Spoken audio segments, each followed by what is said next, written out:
Ustedes saben que José Martí y varios padres fundadores hablaron de la importancia, al separarnos de España, de tener un orgullo nacional. O sea, obviamente, si te separas de una España imperial con un proyecto centralizado en el continente europeo, pues obviamente necesitas, no solamente si es real o no, la narrativa de una histórica nación cubana, necesitas una narrativa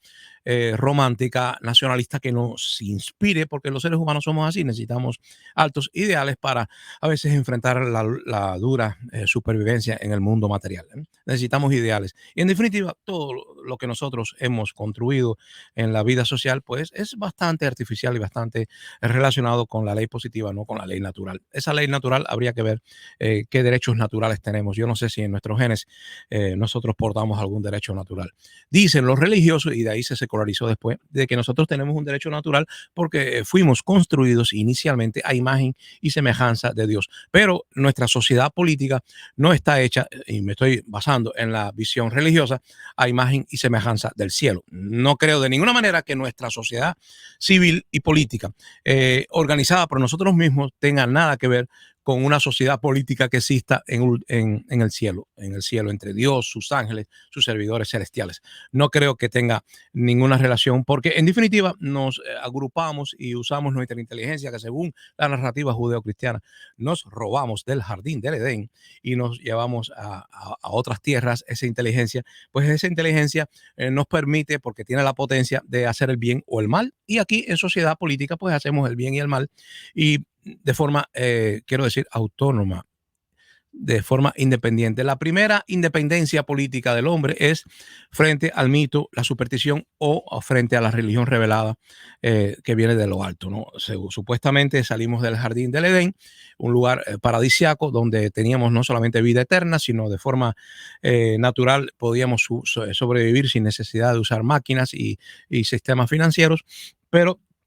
la verdad es que, aunque eso sea falso, no estoy cuestionando si sea falso o verdadero, creo que en la discusión secular no se debe de afirmar, esa es la verdad, esa es la Biblia, no. Yo no digo eso, aunque yo particularmente tengo mis creencias, pues yo creo que nosotros simplemente hemos secularizado la visión original que se desarrolló en la Edad Media, sobre todo con el cristianismo, de que nosotros estamos construyendo dos sociedades paralelas, la que viene del cielo y representada por la Iglesia Católica, el reino de Dios en este mundo sería por la Iglesia Católica y sus ritos, diferentes ritos y costumbres para redimir el alma pecadora y retornar a la amistad con Dios, y el otro mundo, el de los príncipes, el de los políticos, el que refleja muy bien Maquiavelo, en el cual se hacen cosas sucias para lograr objetivos de Estado. En una palabra, nosotros pues construimos esta sociedad y no tiene sentido invocar valores de el inicio, vamos a decir, idílico del paraíso perdido, pero numerosas veces los políticos echan garra porque parece que hay algo en el subconsciente de nosotros, habiendo construido el mito o habiendo reflejado el hecho anterior a la historia de que caímos de la gracia de Dios y perdimos realmente un paraíso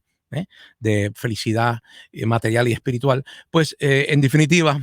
todos los sistemas políticos que tienen un discurso ideológico siempre se refieren a ese paraíso perdido. El capitalismo democrático y liberal siempre habla de que los hombres tenían derechos anteriores hasta que llegaran los déspotas de la sangre azul y impusieran la dictadura en contra de la razón. Por lo tanto, la ilustración era algo así como la liberación y el regreso al hombre natural, al buen salvaje, que era sano en su primitividad y que luego había sido sometido por sus hermanos malvados que le habían impuesto la Iglesia Católica, el dogma y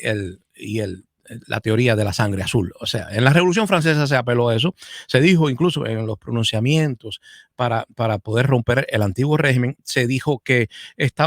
los hombres teníamos un derecho natural a la libertad y que deberíamos fomentar la igualdad y la fraternidad porque habíamos perdido una etapa anterior de inocencia y bondad por culpa del despotismo. Entonces se usaba la razón secularizada de alguna forma porque los discursos todos de la Revolución Francesa, que los comunistas llaman Revolución Burguesa, contra el antiguo régimen de la Iglesia y la sangre azul, pues el discurso era secular en el sentido de que eliminaba a Dios, pero copiaba, era una copia y calco del discurso que ya la Iglesia Católica había dado en la Edad Media sobre la dignidad del hombre, sobre los derechos naturales anteriores a lo sofisticado y artificial del derecho positivo. O sea, la iglesia ya en la Edad Media había hablado de que el hombre tenía una dignidad natural y original, pero la iglesia decía que era porque como habíamos sido hechos, perdón, a imagen y semejanza del Dios Altísimo, no podías tocar al hombre sin pecar contra Dios, porque si éramos imagen de Dios, atacar a un hombre, pum, y matarlo o disminuirle su dignidad sería así, algo así como atentar contra la dignidad de Dios. Obviamente la iglesia católica había heredado este discurso, del discurso judío también, porque en el judaísmo clásico se pensaba que el hombre hecho a imagen de Dios no podía ser matado, por eso decía aquello de no matarás a tu prójimo. Más bien, amarás a tu prójimo como a ti mismo, porque el hombre, siendo copia de Dios, pues tenía la misma dignidad y era un pecado atentar contra esa dignidad. Todo eso se secularizó después de la Revolución Francesa, la Ilustración y finalmente no solamente la Ilustración, sino diferentes revoluciones socialistas, incluida la ideología del krausismo, que influyó a José Martí, pues nos trajo un discurso aquí a las Américas sobre la dignidad del hombre que la gente no entiende muy bien y es sencillamente porque fue copiado de la visión teológica y fue secularizado. José Martí nos dijo que el principal principio de nuestra república, sin reyes ni iglesia mandando, sería el culto. El culto viene del ritual religioso. El culto, con incienso todo, el culto a la dignidad plena del hombre, a la dignidad plena del hombre. Lo que pasa con el Partido Comunista, y ya termino, ya se los entrego, les entrego Tinima TV, los pongo en vuestros pies. El discurso de la dignidad plena del hombre que Martí introduce, Martí como fundador de la nación, como uno de los padres fundadores y no Fidel Castro, Martí introduce el culto a la dignidad plena del hombre como principio principal. Y yo particularmente creo, por supuesto que es una opinión, que el Partido Comunista, como es internacionalista y no se focaliza en los intereses locales, pues descuida, vamos a decir que no tiene mala voluntad, pero descuida la dignidad del hombre local, de tu prójimo, de tu vecino, de tu hermano que habla tu propia lengua y comparte tus valores culturales. Ese hombre que está al lado de ti comparte muchas cosas contigo, por lo tanto, si tú a él no le rindes respeto, si tú no lo tratas como a ti mismo, si no lo amas como a ti mismo, pues sería una hipocresía decir que amas al niño pobre de África que está pasando hambre. Ese fue el discurso internacionalista del Partido Comunista en Cuba desde el principio. Descuiden la tradición y lo local y piensen en los otros pueblos que están sufriendo la opresión del capitalismo malvado e inmoral. Y la verdad es que ese daño que se produjo después de tantos años de propaganda, pues hoy en día estamos cosechando los frutos de aquella semilla mala del descuido de lo local. Ahora, últimamente el Partido Comunista ha intentado, ya que tiene un desastre tan grande económico, social, político, ha intentado retomar el valor del municipio. Ustedes saben que se le ha tratado de dar valor a la importancia administrativa, al menos de lo económico en el municipio. Y se ha dicho, incluso Díaz-Canel anunció que los municipios serían los responsables del gasto escolar. Los niños en Cuba deben ser educados, apoyados en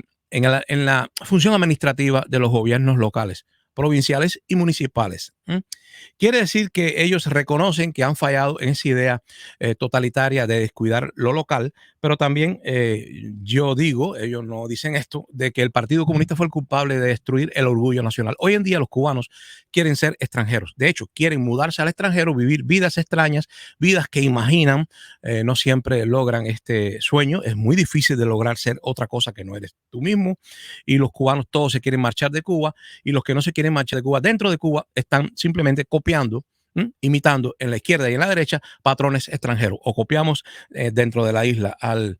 mundo capitalista liberal o copiamos las utopías del socialismo alemán. Recuerden que el socialismo viene de Alemania, viene de Italia, es una experiencia muchas veces vinculada al fascismo y para nada tiene que ver con la cultura criolla nuestra. Yo creo que el partido, no sé si ustedes estarán de acuerdo, debe ser apartado porque no hay señales ninguna de que quiera renunciar a sus dogmas y discursos ideológicos. Sigue insistiendo en que el Estado representa al pueblo mientras la corrupción rampante lo corrompe todo. En todos los niveles la sociedad cubana está corrompida y se dice una cosa y se hace otra. De manera que si el Partido Comunista destruyó la dignidad nacional, creo que es hora de que se valoren más los partidos nacionales o al menos exista la posibilidad de competir en el aspecto electoral, que tengamos la posibilidad de competir frente a ese partido internacionalista, nosotros los nacionalistas, desde un punto de vista de más amor y cercanía con los nuestros que el dogma y la distancia de los marxistas.